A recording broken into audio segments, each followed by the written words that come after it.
Hi, welcome to Chat, where we chat about art. This week we'll be talking about. Hello, it's time to crack open a cold one, the episode where we invite you to sit back, relax, grab a drink, and enjoy our conversation about various art heists. Please let us know that you like this episode by liking it and giving it 5 stars, and, maybe share it with your friends. Stay tuned.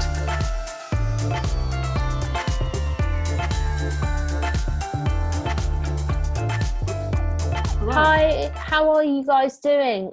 I love you and I miss you and I think about you all the time. It's Friday. Friday. Gotta get Copyright. down on Friday. Where is Rebecca Black now? I ask Go- this to our audience. That's She's the next fine. crack open a I cold just one. saw a video. In the next interview. Crack Open a Cold One, we'll do our best research to try and find her. She's become good. investigators. I saw an Yes. interview with her. She's good. She's fine. Okay, she's Okay, fine. good. Okay. So, what are we talking about today? Today is special. Is it? Yeah. Because it's Friday. Because It's it's Friday, Friday. and we're talking about stealing. Yay. Stealing of art theft. Art heists. Oh, wow. Theft. We have Art class. La Casa de We say Papel theft. of art. We say That's heists. fancy. Right. Fancy Do you know how La Casa de Papel is called in English? Paper No. house. Paper house? Money heist. Okay. The stupidest Wow, title ever. That's really clever. I know, right? The guy who translated was like, hold on a second. Sounds like it. I got it. This is going to be it. First of all, the big question, has Javier obliged rules? Yeah. Well, have I? Wow. I have. My Wow. so my art, my So- theft is an antiquity, not a contemporary artwork, but it's art That's stolen fine. from somewhere.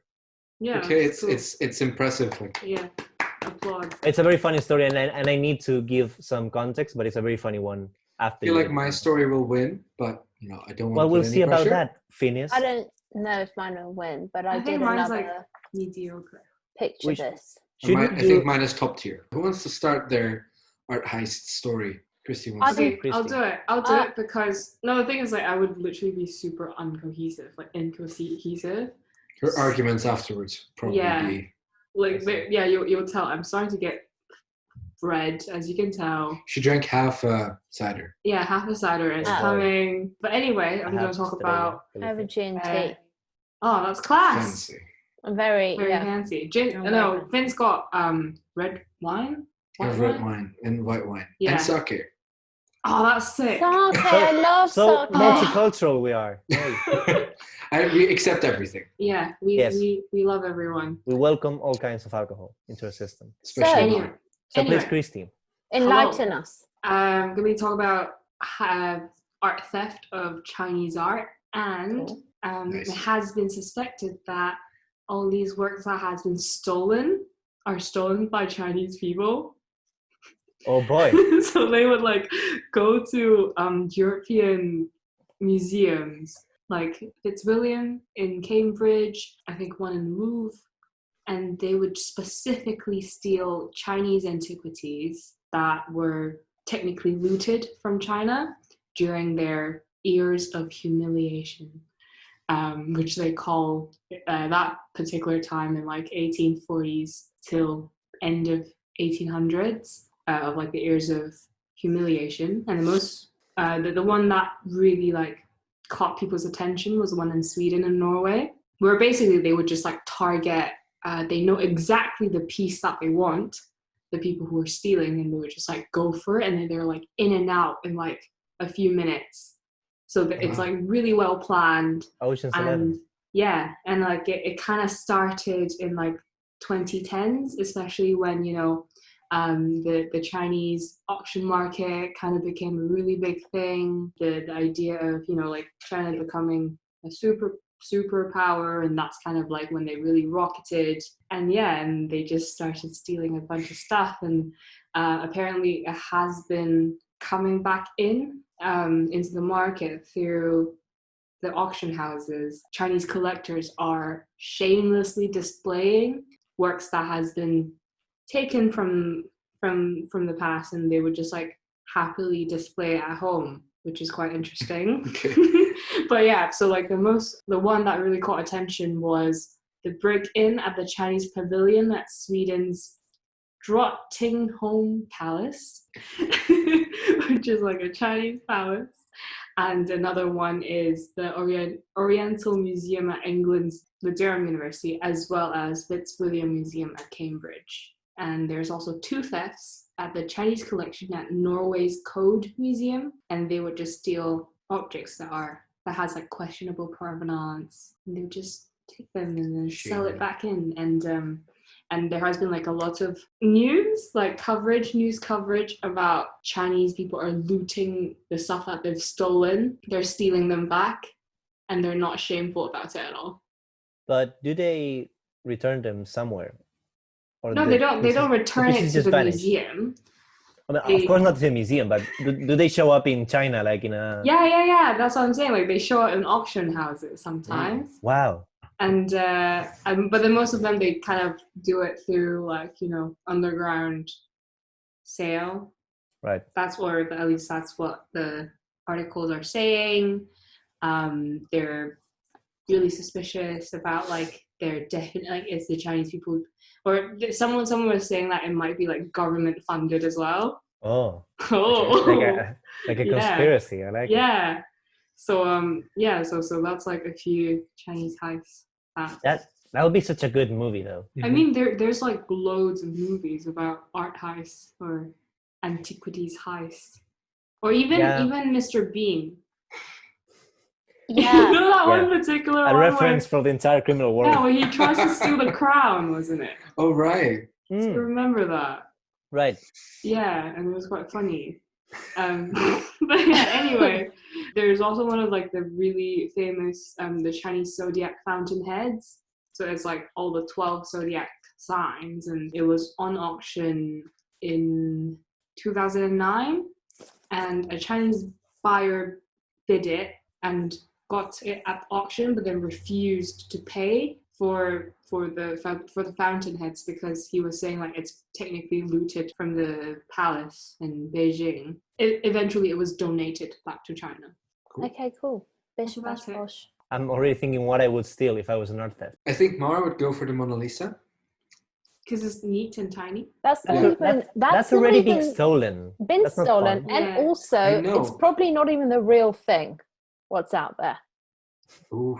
That's Conspiracy. even more conspiracy. Bum, bum, bum. It's It wasn't probably Leonardo da not. Vinci who For painted ages, it wasn't, and then there was an It outcry. was Munch. They found out. Munch. And Munch. Munch. Yeah. Munch. Or did it. Munchkin. Munchkin. Yeah, what would you steal then? Brancush, because we don't have any in Romania. Go But ahead. we have some, but not many, and it feels a bit. But are you Well, going to do it actually- alone? When he died, he gave everything to the Romanian government, but they were communist and they hated him, so they said no. And then he was like, "You sure?" And his estate, I'm dying, please. his estate was like, "You sure?" And they were like, "Yeah, 100%. We don't want that garbage."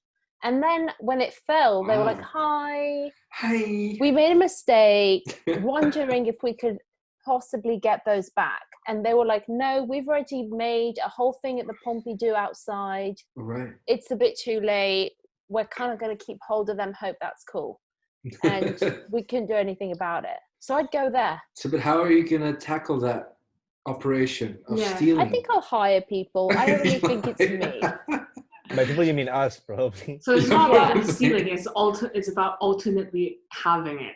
I don't want to get my hands dirty because I don't want to be arrested. Plus, Okay. the nails were done recently. Yeah, exactly. My nails And were her done hair. recently. I'm not doing that. The hair is also done Yeah, today. Yeah, I'm. At the end of the episode, we need to discuss what each of us could do for a heist. Good idea. How a team could be made out of us. Yeah. And our I'm different definitely skills. not driving. You'd be like, go left. I'd be like, okay, yeah, that's right. Oh, left, true. That can got happen it. to me too.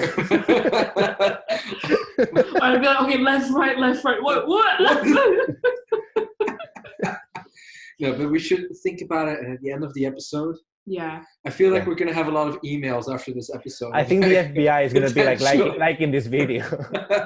And then They're like museums it. are like, please They'll be don't like- do that. Yeah. They sound fucking dumb. Please, like there no. is no way they'll be able to pull off a heist. No, the thing is, you know Maybe what? that's our secret weapon, that we look Exactly. Like we No, couldn't We look do like it, but in normal the people. end, We look like. Have you ever seen a Romanian, a Chinese, a Belgian, and a Spanish man Exactly. in Like we just museum. look like educated. The Thomas Crown affair is going to be. Fundamentally, my people are good at taking things that maybe don't belong to them. As in gypsies. Yeah. And No. salt and pepper shakers. Oh So yeah. it's chicans. What? Chicans, right? That's how you say gypsies in. Oh, I thought you said chickens. Yeah, that's And what I was thought as well. I was like, Chickens, Orlando? chicans is the same. It's Tsigan, Chigan. but Okay. chickens too. Chickens too. We're going to Guys, assemble a crew of chickens and chicans and steal the Mona Lisa with them. No. No, we should not go for the Mona why Lisa. are we going for the Right. Mona Lisa? It's not even the real one. We should get Like- something really weird. Like we should try to take a massive Roth. We can steal the. We can steal Quasi. We No, just we're go- not stealing Quasi. We are not stealing Quasi. If we get 100,000 likes, we're gonna assemble a We're crew gonna try to steal Um, Quasi. and pull off a heist He's and 5 meters tall. return Quasi to Notre Dame. Where he belongs. Yeah, we can then get all of those worker maintenance suits and then just say, yeah, we need to do some maintenance Isn't on the he artwork. 5 meters tall? Yeah. We'll get him down. We're Okay. invincible. We We'll find get a him truck. down. We put him Put a in the lot back. of pillows on the floor and then Yes. we'll just push him over. He's Just not on bounces. there. He's not on there anymore. Oh. What? Yeah, where is he then? Where is he now? I don't then? know. Where- That's what we have to Okay, research. find out, and the heist will go on. Yeah. Comment, Suddenly, comment Quasi when you've will be seen in our- Quasi. Stay tuned for a heist. If we ever Guys. open a gallery. So Mara, Yes. now that you're planning on stealing Lighting that. Romanian property, do you have? Yeah, I'd like you to close your eyes again. I'm I excited. I live for this. Yes, I let's scripted go. it. It's slightly longer than the other one, but there's more twists. Am I going to have a skirt? You'll find out. Why do you like that? Should I add that more often that you're wearing Yeah, a can you also have a skirt? pixie cut or like a I imagine our neon listeners who have to drive to work and be like, close your eyes. Yes. Buff. Guys, it's a different energy this time. Okay. Ready. It's 1990, March 18th. You're a night security guard at the Isabella Stewart Gardner Museum in Boston. Your name is Rick. You start your shift on Saturday evening. You've been buzzing for a Grateful Dead concert taking place the very next day. You hate your job, but it pays for the concert tickets as well as your weed habit. Working nights also means you're able to play with your rock band during the day. You're working alongside a guy called Randy, another security guard. You settle in for your night shift. It's now 12:30 a.m. The museum rules state that one security guard stays at the front desk while the other goes on patrol around the gallery with a flashlight and a walkie-talkie. You go on patrol. What's that? A fire alarm sounds out, but no smoke or fire can be located. You decided you can't be bothered to look into it further and shut off the alarm, believing it to be a malfunction. 1 hour later, 2 policemen ring the intercom saying they're responding to a disturbance. You let them in. It's St. Patrick's Day. You guess that a partygoer could have jumped the fence and made a ruckus. And perhaps they're here to arrest him or her. Plot twist, you get arrested. What happens is the police come in. They ask you if anyone else is working. You call your mate Randy down from his patrol. You look at one of the policemen. His moustache is falling off. It's fake. The policeman says you look familiar. They say there is a warrant for your arrest. You were instantly struck with a difficult decision. 1. Do you stay behind the desk where the only panic button is, as per the museum's protocol, but risk getting arrested and missing your Grateful Dead concert? Or 2, do you leave the desk to fetch your ID, which the policeman has asked for, to clear your name and have the time of your life at the Grateful Dead concert? You take option 2. The policeman forces you against the wall. However, you notice you are not frisked. Which is your favorite part? Disappointed, you and Randy both get handcuffed as the policemen reveal they are here to rob the museum and not give them any problems. You get your eyes duct taped and you get tied up in the basement. The thieves say they know your address and to beware. However, they say if you behave, you will get a reward in a year's time. Internally, you forgive the policeman and look forward to the reward. Perhaps you will get money and be able to afford VIP tickets and the meet and greet with the Grateful Dead. You start to panic when you'll be found. You'll need to admit to all the naughty things you've done whilst working at the museum. The fact that you often come in drunk or stoned when you start your shift at midnight. The New Year's Eve party you had a few months earlier with all your friends, loads of drugs and alcohol around the priceless works of art. You drift off, having been subdued by the thieves. You dream of Jerry Garcia, lead singer of the Grateful Dead, giving you a big hug. You wonder if you'll make the concert. And you will. The next day, you will pile into a van with your friends and drive to the concert. You'll read the newspapers the next day after that, and you'll realize that you were considered a primary suspect. The FBI are looking for you. That's it. I've got more info because I'm sweating. Obviously, just from That was really stressful. That was from the security guard's perspective. I want to go to a Grateful Dead concert now. Yeah, same. He did go to the concert, so you don't need to worry about that, obviously. Yes, Rick. That was my main concern. Yes. I'll explain what happened. What was stolen? Okay, this is the list. 2 priceless Rembrandts, okay? Fuck. By throwing the frames on the floor, the glass shattering, and then taking a box knife and slicing them out of the frame, okay? Oh. That's not it. That's not it. They also stole a Vermeer, a flint, and an ancient Chinese bronze vase from the Dutch room. Next, they stole a bronze eagle, which was originally on the top of a flagpole, and 5 sketches by French Impressionist Edgar Degas, and 1 painting by Edouard Manet. So the whole heist was 81 minutes long. 81? Yeah, it took like a while for some reason. It took a while. They're just walking around choosing. Like that one. Like, did you know this painting? Looks good. No, because basically, so by the way, like, as you've gathered, because he went to a Grateful Dead concert, Rick and Randy were fine, but they were considered suspects for a really long time. So the value of everything stolen was about 500 million. But the museum didn't have an insurance policy. Ouch. Sounds like America. And big oof. And the statute of limitation expired in 1995, so 5 years later. So if any of the thieves were to come forward now, they actually wouldn't get arrested or prosecuted or anything. It would be fine. America. So now you can say, hey, it was me. So since then, they haven't been found. There was like something weird, which I didn't even write down, but like they got a letter saying, we know where they are. And like some journalist went to go to this weird meeting where he got like blindfolded and he was like, here's the Rembrandt. The blindfold came off. He was like, that is the Rembrandt. And then the blindfold went back on and he went home. But like nothing happened after that. So the security motion detectors didn't detect them, which is a bit dodgy.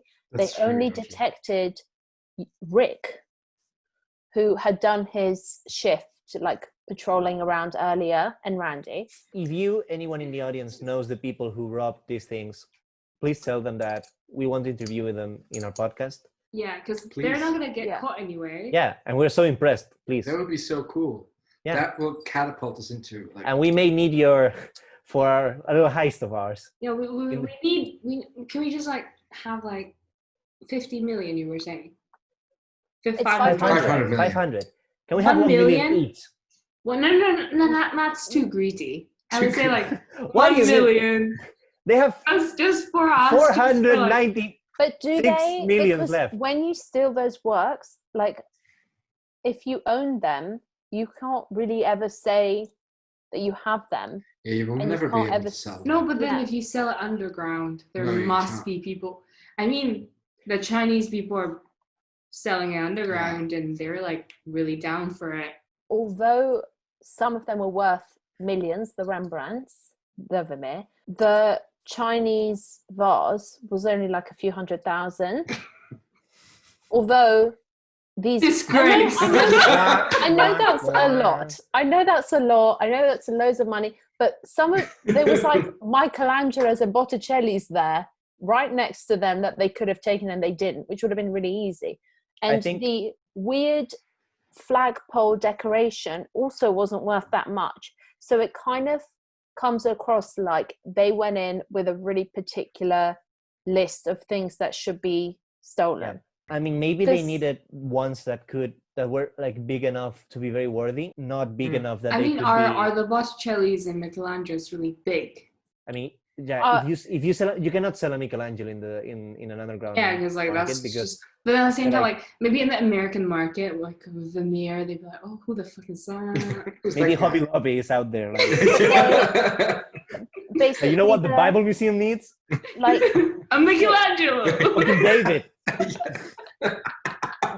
They're gonna be like, yes, welcome. David and Gilgamesh, the crossover you asked for. Yeah. The other works were easily, they could have taken them, they didn't. And the Degas sketches, they're not that much. They're like 100,000, which I know is a lot, but like when you're stealing like a Rembrandt that's worth hundreds of thousands, hundreds of million, bit weird. Rick, that's who you were in that scenario. Right. Yeah. Rick was thought to be a suspect because he acted a bit weird around the time. He was really, but whatever. He was probably burping and there wasn't enough to say that he had done it. And also the FBI and like quote, they thought he was like too stupid to have actually done it. And they like said that. Always stoned. To like the press, like, they said he was too stupid, which like that has my feelings for Rick. Yeah. But maybe that was his master plan, that he would look too stupid for the police. But he like to this day, he's not something like I would do. Uber rich, you know, like wouldn't you have had some sort of compensation for being the guy who lets the people in? And Randy, like they weren't friends. Do we know what the reward was? Oh, so Sotheby's put a reward because they felt... No. I mean the ones that they Sotheby's paid them for. Yes. No, but it was us. Sotheby's put a reward generally if they were found, which was like 10 million, but expired after a year because Sotheby's felt bad. So they were like, they don't have insurance. Can I go? Yeah. Yes. I feel like Finn's ready. I have my notes. He's got his iPad out. My notes. Like he literally got that out like maybe 5 minutes. 10 minutes ago. Oh, that's so advanced. Extensive research. Because I have the story of a lifetime. This is about a man, Stefan Bright Weezer. He is French. The geezer. So Stefan Bright Weezer. Stefan the geezer. He stole art out of love. So his heisting period was from 1995 to 2001. Heisting. He was active from... Wait, is he stealing for love of money? No. He's stealing I'll come to it in the story. Of Mara, probably, but Mara doesn't know. I don't know what love feels like. Let's not... Because the story is too good to be interrupted. Okay. So between 1995 and 2001, he stole 239 objects. So if you would calculate that, it would be like he would steal something every 2 weeks. Nice. Yeah, he was on a roll. He told in an interview after he got arrested in 2001 that we should praise ourselves, and with he mainly stole art in Europe. So didn't go to the US he loved Belgium. So we do more than churn butter. Yeah, you get stolen art. We do have some art pieces. And he told us that we should be very lucky that he has a very specific taste in art. He's more into like the 16th, 17th, and 18th century art. And he would say, I would walk past Monet's and Degas and be like, it's not really my thing. Or just walk past it and just ignore it. When he got arrested in 2002, he thought it would be a great idea right now because he has so much time to start working on his biography. So that will be coming soon. I'm not lying. So he's writing it in jail. Yeah, he's writing it in jail. It's kind of like fucking Minecraft. So, we'll have a first-hand story and maybe we can interview him one day. But he would steal in a very boring, mundane way. At the Rubens house in Antwerp, he stole an ivory Adam and Eve statue that was from 1627 by Georg Bettel. So this little statue was standing in like a glass dome on a table in the middle of a room. And he would go into the Rubens Museum with his partner in crime, Catherine Kleinklaus, kind of the Bonnie and Clyde of art thefts. That sounds so much better than Rick and Randy. I know, right? They didn't even do it. If only Stefan's name is Klaus, Right. and then the girl's name is Klein Klaus, so it should be like Little Klaus. That would be cute. Anyway, so Bit of the laughter in that. statue would be under a dome. So what he would do is he would go into the museum, and then every time the guard wouldn't look, and Catherine gave him a sign, he would try to unscrew the bolts under the table, and he would do that the whole day. And then when the guard would come back, he would kind of just walk around and pretend like nothing's happened. And then after 5.5 hours, he got it unscrewed, took the statue, put it in his jacket, like in between his belt and his butt.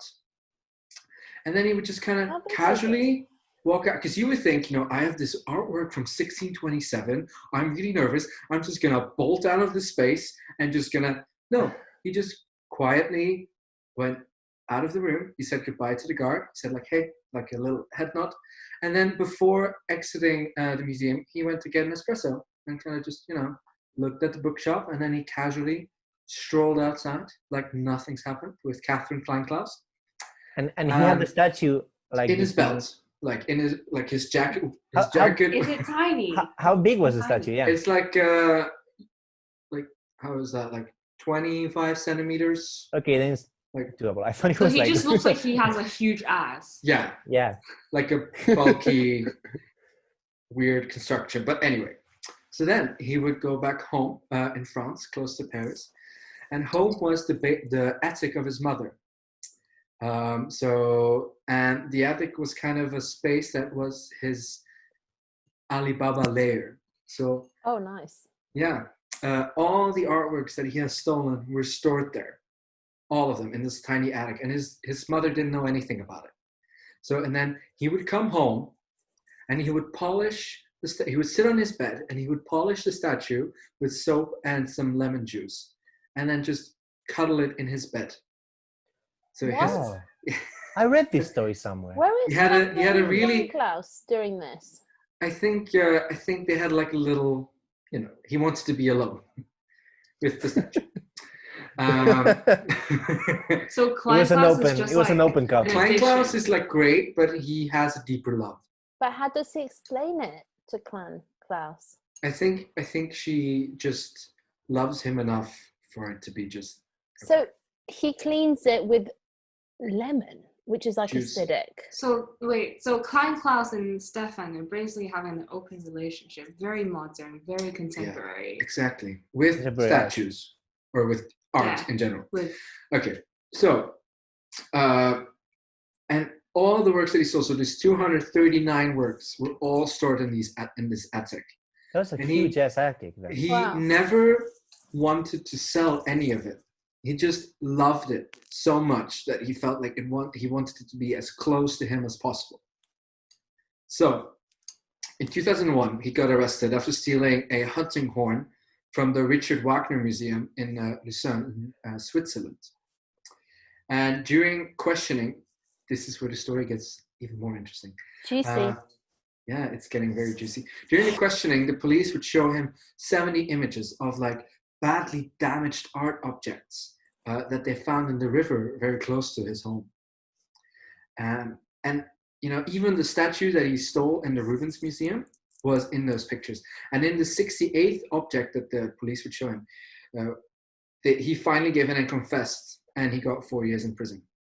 But but the story doesn't make sense. So he loves these artworks. But he chucks them in the river. So why are they in the river? The mother threw them. That's where the mother comes in. Oh my God. Good. I knew it. The mother doesn't know he gets arrested. She sees it on the news that he's arrested for art theft and that he has, committed multiple art thefts. So she goes into the attic. So she goes into the attic. Oh my God. And in a pure sense of panic, she throws objects that she can find out of the window into the river. This was like a sniff box from Napoleon was in there. And then she even took paintings that were there, Renaissance paintings, and threw them in the river. No, wait. She cut them up with a scissor. There was a Vermeer in there. There was a Bruegel in there. She cut them up into tiny pieces and gave them with the general trash of the house that would be collected the next day. Wait, first of all, that's stupid because you shouldn't have done it. She should have driven to somebody else's bin and put it in their bin. No. Sure. Yeah, exactly. But, it's a story didn't end yet. Not all of it in the same bin. Just Yeah, drive of around. course. Yeah. The story doesn't end yet. But what else could happen here? Here, Stefan does not understand why on earth his beloved objects are in the river. Oh. It's like he's heartbroken, he's devastated, he's suicidal.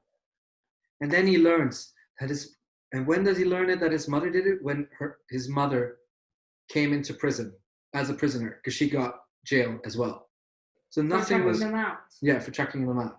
For cutting up a Vermeer, for cutting up a Bruegel, for throwing out Napoleon's sniff box, because he had everything, he had hunting horns, he had plates, he had little gadgets, he had paintings, he had statues, he had everything like that you could think of that was made in 16th, 17th, 18th century. So that's so fucking and he was so sad. He didn't care that his mother was in prison, but he just was so devastated and he needed more security because he would definitely kill himself if he wasn't watched 24 hours. Just because his one true love, he got rid of it. He lost it. He couldn't be with the thing he loved the most, which was not Klein Klaus, but his attic. Yeah. Oh, the entirety of the attic. Yeah. So we can definitely talk about an art lover. I feel like he's a sociopath. Yeah, he's a kleptomaniac, which is, an uncontrollable desire to steal. But then in 2006, after 2001, he got 4 years of prison, got out. And then in 2006, he got arrested because he was stealing clothes in the airport of Orléans. But, they let that slide because it's like, yeah, that's not a big of a deal as stealing a Vermeer or a Bruegel. So he only got 4 years of prison for stealing. No. But then in 2019, so like a year ago, there was a raid in his house by French police, and they discovered hundreds of Roman coins stuffed in his 4 beds.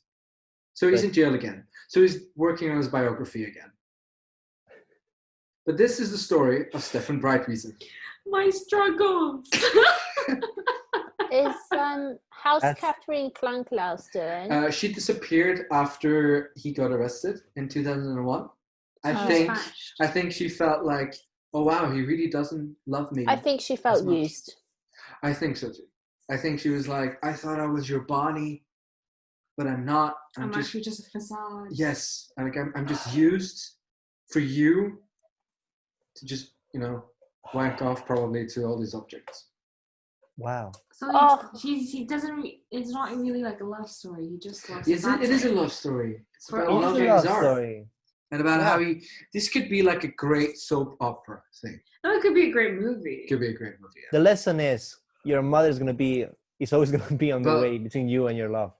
Don't store it in your mom's house. Yeah, don't store it in the attic. That's like a stupid idea. Go to a motel. No, be a homeowner. Yes.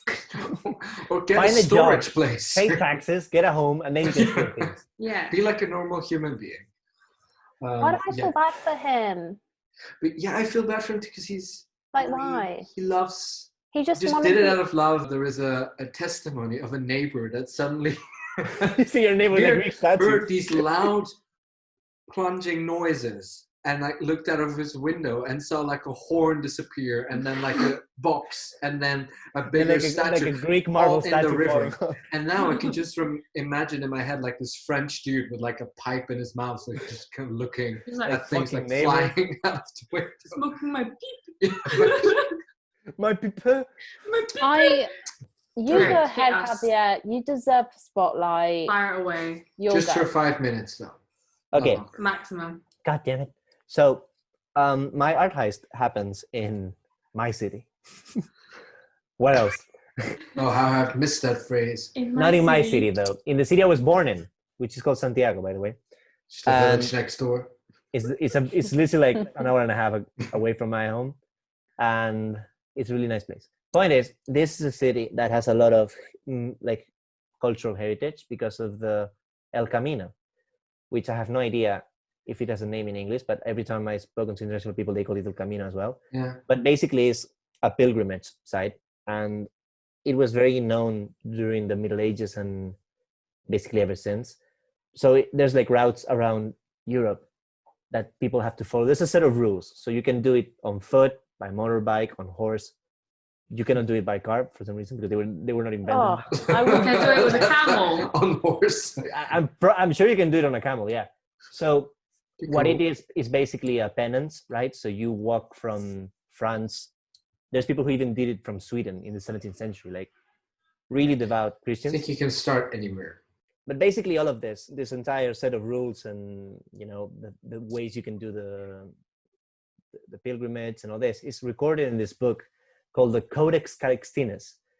And it's a very old codex and it's very precious because there's a lot of work put into it. The materials are very precious and there's illustrations and calligraphy and all this very beautifully like put book, and it's very treasured in the cathedral which is the pilgrimage destination. Well, one day the librarian of the cathedral was walking around the archive, and he opened the vault and the book was nowhere to be found. He was like, what? Oh, no. And he just called everyone working in the cathedral, and they searched the entire place thinking, no, like for sure someone must have misplaced it. There's no way this was stolen. It was stolen. And for months, this happened in 2011, by the way. For months, nobody knew where the codex was. And it was such a scandal because it was such a important thing. And the funny thing is that it was not famous the way you would say, I don't know, like the Rembrandts and other things that has been stolen in this list. But it was so important historically that every academic in Spain was like, how could this happen? We've just lost this. It's insane. And so many people of the public were learning what this was and that it existed. And they were in like completely outraged with the fact that it was stolen and there was no security or anything like that. So for months, people were like, what are we going to do? Searching it around until this guy was once in a bar, right? And he's having a few too many, right? And he's like, you know what, man? I just stole a book from the cathedral. You wouldn't believe it. Turns out this idiot was an electric engineer that worked in the cathedral, and he was fired because I don't know why, but he was fired.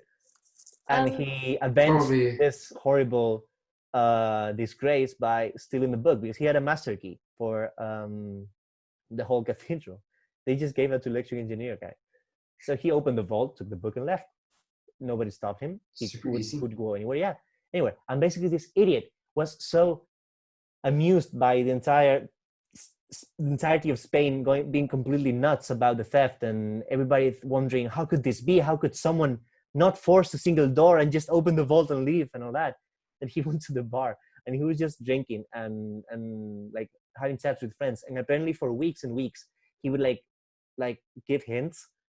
Like, I don't know, maybe the news was on and he was like, oh boy, if I told you what I know, and stuff like that. Until a point, he was just too drunk and he just said what he did. He just fucking said it, yeah. What did the people who listened to did the second after? They called the police. And they went to this very trashy garage somewhere in the city, in the suburbs.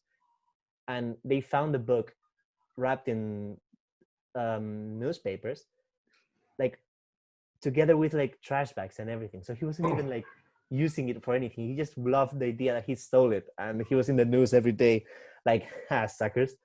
Have you seen? And they wouldn't. The funny thing is that they wouldn't have caught him, maybe ever, had he not been a complete idiot, gone to the bar thinking like, oh yeah, I did that, by the way, and they caught him because of that. Don't you feel Javier thrives in chaos? Because he said that whole story like a huge smile on his face, like it was the best thing that's ever happened. I think it is. Yeah, there's an even better thing. There's an even better thing that happened. That was the same year that the Pope was visiting Madrid, I think it was, somewhere in Spain. And there was this, of course, this huge security protocol, right, to protect the Pope, and the special forces and everyone was on the street. And they had the entire plan for securing the Pope, you know, like routes the Pope was going to follow, where the snipers were in the roofs, everything in a paper. and they lost the paper. And some old guy like Is it just like some Spanish stunt that you just fuck up? Maybe. Is this what Spain The point is that this old guy went to the police station. He was like, "Hey, I found this. I don't know what this is." Yeah. I mean, at least he didn't wipe his ass with it. Well, at least he gave it back, right? But who knows? Maybe he read it 7,000 times and he knows where all the snipers were. He put it on Twitter. Yeah. He was like, so does Like someone know what this is? Yeah. Probably. That little bird that is blue, Yeah. something. People talk to it. I don't know. Yeah. But now the book is back in its sacred fine. place. The book is back, yes. Okay. But Awesome. But is it now like extra guarded, or is it just the same situation? Apparently people who were there when they found it said that the policemen who found it were crying. Like, oh, I cannot believe it. And because they just woken up from their siestas and they were like, let's do some work for the day. Yeah, they were just like their bellies full of paella, right? And they found it and they were crying, and now it's like super protected and heavily guarded. Oh wow. And no one's coming near it again. But it was so close. It was great. Okay. Yeah. Wow. So now that you told the story about how the Spanish handle their artifacts, yes. I don't think you should be the leader. No offense. Here's a secret. I don't think you should be the leader of our like high school. No. Yeah. Here's the secret. The key to this is that we are so stupid that we give a master key to people who can steal our books, but they're also Spanish. So they're so stupid, they're gonna brag about it, and we're gonna find it. Probably. Like it's in South America. That's the strategy we follow, yes.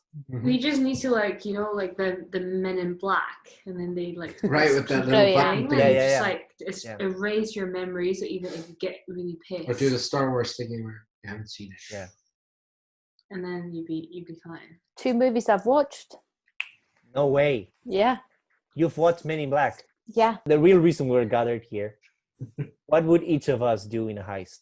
Mara's gonna be a driver, I feel like. Mara? I always drive would be like, under the speed limit, so I'm not really that good. But you would. No, I'm but a the driver. fact that she follows the rules, right, means that we're not gonna be like suspicious. Although I do see her as like the baby driver, like the movie. She always has her earplugs in, like listening to Britney, like zoning out. Yeah, like Britney, putting the wind to like, You Better Work, Bitch comes on, and I'm like, okay, I can do this. Let's go. Put it in first gear. Let's go. I think that I don't know what I could do for a heist. For some reason, I think you would do the planning. Me? The planning, the Spanish dude. I would do like the day before. Maybe bring the food. Yeah. It Bring would be some like, tapas. I know it's his hair that reminds me of the guy that does the planning in La Casa de Papel. You know, I think I'm the professor. You got me. Yes. And in my glasses and my beard, and I'm in. Maybe we find out his role by dishing out all the other roles and just seeing what's left. Yeah. But like, if Mara would be the driver, let's just say I drive so slow. Like that she would drive. That is a good that's thing. Perfect. Although, if you Better Work Bitch is playing, would you drive faster? If I was hyped, yeah. Like, You Better Work Bitch comes on, Toxic comes on, some Mariah Carey. The normal version of the holy version. You mean the normal version or the toxic version, right? Yeah. Depends what we're stealing. Okay. I think that I'm biblical. Is the what? If it's biblical, I want the sort of Christian version of Toxic. Of course. Yeah. You want to offend God more than stealing his stuff. I just want to like get in the mood. I think that I'm so clumsy. I would be great at distractions. Just like run around naked. Yes. The skills I can bring is my. Although, but you have good negotiating skills, I think. Do I? You can just What? like When does that talk to happen? people. Like when we have seminars, he's the one that just talks for like 5 minutes. Yeah, with his like ideas. Yes, and with his ideas, With his and then ideas. ends with, "But I'm just gonna leave it open," and then Juliet just falls in love for it. Yeah, because it's like open-ended. Yeah. It's like it gets your gears turning. Yeah. I think he would be he'd be the like one the distraction. that negotiates with the police when we're stuck in the bank or in or like with the the actual professor from La Casa de Papel. I'd be like making paper planes like, Inspector, I was waiting for this call. Look at this. What are you wearing? It's the only episode I've watched of the show. It's like I don't even know what this is. It's a show. House of Paper. It's a Spanish show about these people who are basically robbing the place where they print the euros in Spain, and the guy who talks to the police and negotiates with them is this guy who has this very, like, he's always like doing origami stuff, and he's always saying things like, Inspector, where's your favorite band from the 80s and stuff like that, trying to like buy time for them to do shit. Yeah, I don't think you would be the planning. The planning would be somebody else. I would just be pretending I did the planning. You'd be the face. You just like chat. But I hope not the face, because I don't want them to know who I am. Or not, yeah. Right.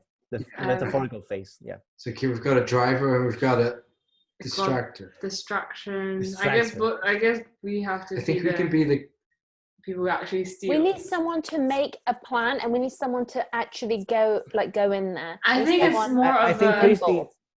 I think Christy has like nimble artist fingers. She could do the and get the artwork. Can you climb stuff? What else? I did a few bouldering classes. There you go. There you go. You can climb. Yeah, I can be Spider-Man. I can be Speeder-Man. She goes Spider-Man. She goes for runs. Okay, so she could 20K bolt if it honestly came to that. Yeah, but it's like a really slow run. But I've never been on a run, so. Okay. I can be. We need you to do the plan. You're going to be like planning. Yeah, because you're good at planning this podcast, so we need you to do the plan. Yeah, right. But I think I would also be like Christy's backup with the shotgun. Yeah, so we'd be like. I think we would be like the working people. Yeah, the people who actually steal. Yeah, like the. Yeah. And then Javier would be like the distraction, like, so Inspector, what's your favorite dish? Yes. Can fold this for you. And then Mara would be like in the driver's seat of the van, like, and she'd be taste of your lips. I don't really want to do She would be like the most indiscreet like driver ever. With like the wind thing. And then when we come in, and then she'd be like still singing. So like the car would still be fucking locked. Oh yeah, guys. Wait, let the song finish. Wait. There you go. Let you know that you touch. Okay, now we can go. Okay, let's go. This was our crack open a cold one. If you made it all the way to the end, nice. We love you. Let us know that you listened to the whole episode by sending us a DM on Instagram, or making a screenshot of you listening to the episode and throwing it up on your Instagram story, tagging us at Child Podcast. Don't forget to like the episode and give it a 5-star rating and a review on Apple Podcasts. It will only take you 3 seconds to do, and it will mean the world to us as we provide you with this free content. See you next week. Bye. Love you.